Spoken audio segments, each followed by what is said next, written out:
मैं बात करूंगा मजदूरों की, क्योंकि आज बजट पेश किया गया, आम बजट पेश किया गया, इसीलिए मैं भारत की बात करने वाला हूं। देशवासियों, आज सरकार ने सुनहरे भविष्य का रोड मैप तय कर दिया है। देश के विकास को रफ्तार देने वाला बजट बनाया है।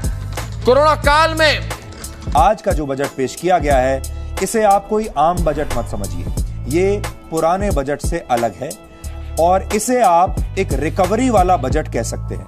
ठीक वैसे ही जैसे एक बीमार व्यक्ति लंबी बीमारी के बाद जब स्वस्थ हो रहा होता है, यानी जब रिकवर हो रहा होता है, तो उसे अपनी डाइट का विशेष ख्याल रखना पड़ता है, उसे अनुशासन में रहना होता है और उसे रिकवरी के लिए एक समय चाहिए होता है। अब मेरे साथ पूर्व केंद्रीय मंत्री कपिल सिब्बल और कांग्रेस के दिग्गज नेता इस समय लाइव और एक्सक्लूसिव हैं। आइए सीधा उनका रुख करते हैं। सिब्बल साहब, अभिनंदन है आपका।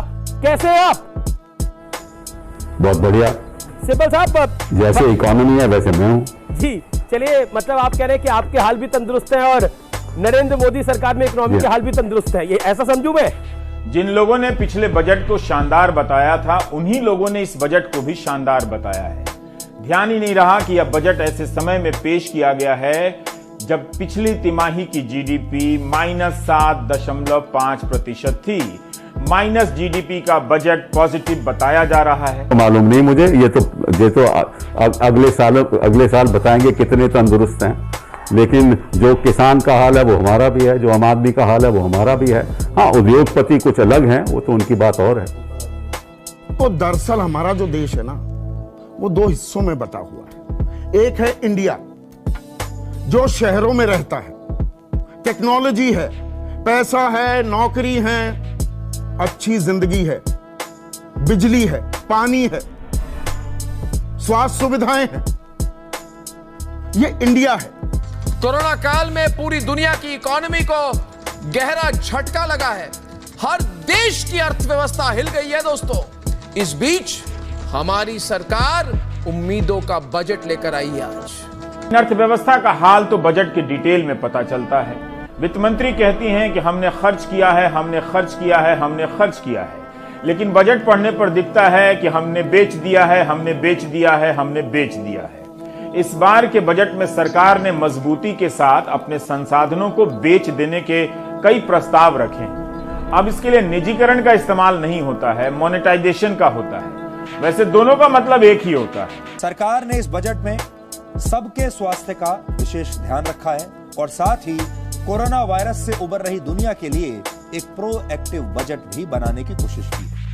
कि जो देश में बजट पेश किया जाता है ना, ये इंडिया सेंट्रिक एक्सरसाइज होती है। इसमें इंडिया की बात होती है।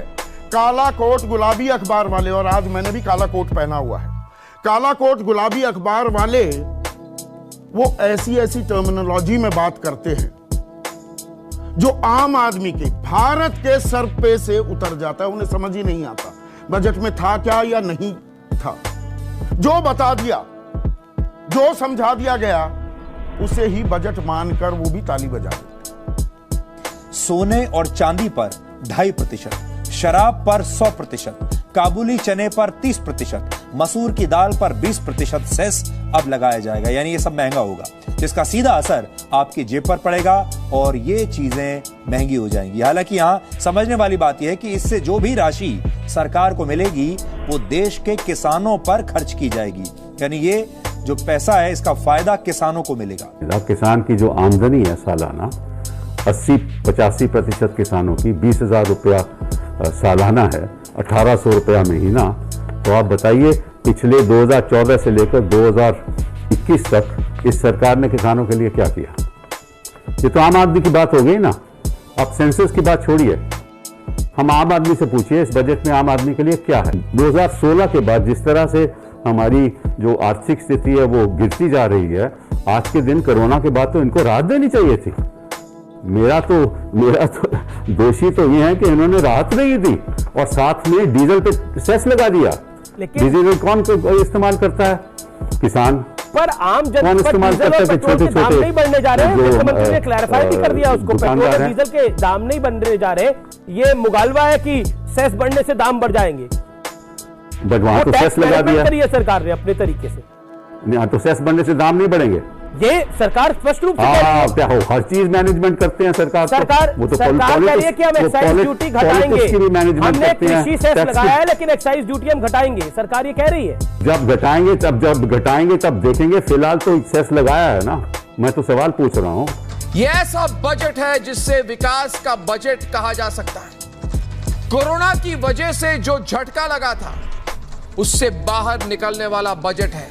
सरकार ने दिखा दिया बिल्कुल कि जब पूरी दुनिया किसी महामारी से जूझ रही हो तो हमारा भारतवर्ष सबको रास्ता दिखा रहा है और अब सरकार इसे और आगे ले जाने वाली है। कुल मिलाकर पूरे साल में विकास दर -7.7% रहेगी। अगले साल का आंकड़ा 11.5 है, पर वो दूर की कौड़ी है। पर हम मुश्किल वक्त से गुजर रहे थे, अर्थव्यवस्था पर ब्रेक लग गए थे, सरकारी खजाना भी खाली हुआ। जीएसटी की कलेक्शन पिछले 4 महीने से बढ़ी है। कल ही आंकड़ा आया, आना चाहिए था आज, लेकिन कल वो आंकड़ा आ गया, 1,20,000 करोड़ की कलेक्शन हुई। ऐसा बजट तैयार किया है दोस्तों जिससे रोजगार के अवसर बहुत बढ़ेंगी। छोटे और मध्यम उद्योग चलाने वाले एमएसएमई वालों को राहत मिलेगी। उद्योग धंधे बढ़ेंगे तो रोजगार भी बढ़ेगी।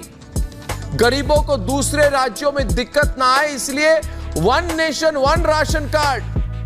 तो सरकार के पास पैसा नहीं था, वित्तीय घाटा 9-9.5% तक चला गया, 3.5% के बजाय। और अगले साल के लिए वित्तीय घाटे का जो टारगेट है उसे भी 6.8% रखा गया है।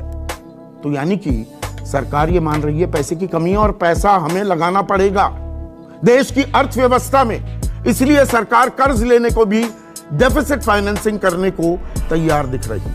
कोविड वैक्सीन के लिए सरकार ने कितने पैसे रखे, विश्वास नहीं होगा दोस्तों आपको, सिर्फ कोविड वैक्सीन के लिए, ताकि आपको और हमें कोविड वैक्सीन मिले, ताकि हमारे परिवार स्वस्थ रहे। 35,000 करोड़ रुपए अलॉट किए गए। 35,000 करोड़ रुपए। दुनिया में भारत का सबसे बड़ा वैक्सीनेशन प्रोग्राम शुरू किया गया है और इस वैक्सीनेशन प्रोग्राम के लिए 35,000 करोड़ रुपए खर्च किए जाएंगे और संभव है कि यह राशि भी बाद में और बढ़ाई जा सकती है। लेकिन आपको अब यह पता होना चाहिए कि वैक्सीनेशन में भारत सरकार 35,000 करोड़ रुपए खर्च करेगी। ये कोरोना वैक्सीन के लिए जो 35,000 करोड़ दिए गए हैं, ये किसके लिए? बहुत अच्छी बात है।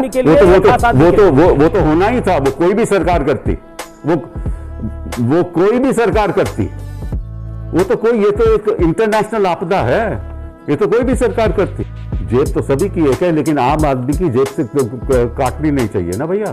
पर आपको क्यों लगता है आम गरीब आदमी की जेब मत काटो आप आपको सब कुछ तो अमीरों को देते हो, एयरपोर्ट बेच रहे हो, एसेट बेच रहे हो, LIC में 74% ला रहे हो, तो आप किसके लिए कर रहे हो? यही दिक्कत है। कई योजनाएं इसी तरह से हैं कि 3 साल में होंगी, फिर किसी का जिक्र नहीं मिलता, किसी का 2 साल बाद जिक्र हो जाता है। पंजाब के मुख्यमंत्री कैप्टन अमरिंदर सिंह ने भी कहा है कि हेल्थ का बजट ज्यादा दिखाने के लिए आंकड़ों में हेराफेरी की गई है। कैप्टन अमरिंदर सिंह का कहना है कि हेल्थ का बजट 10% कम ही हो गया होगा वास्तविक अर्थ में। अब देखिए 2020 के बजट में कहा गया कि आयुष्मान भारत के लिए 6400 करोड़ रुपए दिए जाएंगे, लेकिन जब रिवाइज्ड एस्टीमेट आया तो 50% से भी ज्यादा कम हो गया, 3100 करोड़ रुपए दिया गया। इस साल भी 6400 करोड़ देने की बात है। किसे पता कि रिवाइज्ड एस्टीमेट में 3100 करोड़ रहेगा या उससे भी कम हो जाएगा। 2 उदाहरण बताएं तो थोड़ा व्यूअर भी समझ पाए कैसे कटिया। मैंने बता दिया ना, मैंने बता दिया किसानों की इनकम 1800 रुपया सालाना है, किसानों की हर महीना है किसानों की इनकम, तो कटी नहीं जेब। तो क्या हुआ, इन्फ्लेशन बढ़ रहा है, पेट्रोल और डीजल का दाम, आजकल पेट्रोल का क्या दाम है, 100 होने वाला है। तो आगे बताता हूं आपको मैं, गरीबों में मुफ्त गैस सिलेंडर बांटने की योजना को भी सरकार आगे बढ़ा रही है। 1 करोड़ और महिलाओं को नए कनेक्शन दिए जाएंगे। और ये सारी बातें राहुल गांधी वाड्रा, प्रियंका वाड्रा, रॉबर्ट वाड्रा, अंतोनिया दी माइनो, इनको ये चीजें नजर नहीं आ रही, वो इस पर भी सियासत कर रहे हैं। पेट्रोलियम सब्सिडी भी 68% कम कर दी गई है। LPG और केरोसिन पर 40,195 करोड़ की सब्सिडी दी गई थी 2020 में, अब यह घटकर 12,995 हो गई है। क्या इससे गैस का सिलेंडर महंगा हो जाएगा? क्या जो गरीब लोगों को सब्सिडी वाला सिलेंडर दिया जाता था उनके लिए महंगा हो जाएगा? शायद हो जाएगा, बिल्कुल हो जाएगा। 2021 में किसानों को 75,100 करोड़ की एमएसपी मिलेगी। अनाज खरीद के काम में तेजी आई है और आगे भी आएगी। अरे किसानों की जी आप सुनना नहीं चाहते? मैं सुनना चाह रहा हूं। मैं पूछ रहा हूं किसानों की इनकम बढ़ी है कि नहीं? तो आपसे सुने ना, फिर मैं पूछ रहा हूं, आपसे पूछ रहा हूं, जनता से पूछ रहा हूं, देश से पूछ रहा हूं, सरकार से पूछ रहा हूं, क्या किसानों की इनकम बढ़ी है? 1800 रुपए तो 1800 रुपए रही, आपने जितना मर्जी भी दिया। मैं तो उसके पॉकेट की बात कर रहा हूं ना भैया, उसका तो जवाब आप देते नहीं हो। आप इनके आंकड़े बताते रहते हो, तो मुझे भी पता है आंकड़े। आज मैं राहुल वाड्रा गांधी से पूछना चाहता हूं कि भाई आप किस मुंह से कह रहे हैं कि ये सरकार किसान विरोधी है? एक्चुअल फैक्ट क्या है? आज साबित हो गया है दोस्तों कि सरकार किसानों की आमदनी बढ़ा रही है, किसानों की आमदनी दुगनी होगी। आज तो सरकार ने एक बार फिर साफ कर दिया कि एमएसपी खत्म तो बिल्कुल नहीं होने वाला, बजट में भी इस पर मुहर लगा दी। और क्या चाहिए? ये तिकायत जी क्या करेंगे इसके? तो जो किसान अपने ट्रैक्टर में डीजल भरवा रहा है, 4 रुपए उसी के लिए, वो अपने लिए ही खर्च भी कर रहा है, तो वो पैसा उसी को दे दिया जाएगा। ये किसानों के भले का है या ये गोल गोल घुमाकर बात की जा रही है? किसान सम्मान निधि में 75,000 करोड़ की मद थी, उसे घटाकर 65,000 करोड़ भी कर दिया। अभी भी बेरोजगारी का आंकड़ा 9% है। तो रोजगार बढ़ाने के लिए इस बजट में क्या किया गया? युवाओं के लिए, देश का जो भविष्य है, 15 से 24 साल के लोगों की, युवाओं की सबसे ज्यादा नौकरी गई है, उसके बाद महिलाओं की। कोई रास्ता दिखा है क्या इस बजट में? आपको ये वीडियो कैसा लगा हमें कमेंट करके जरूर बताएं। वीडियो अच्छा लगा तो लाइक कीजिए, चैनल को सब्सक्राइब कीजिए। आने वाले वीडियोज की सूचना पाने के लिए बेल आइकन को जरूर दबाएं।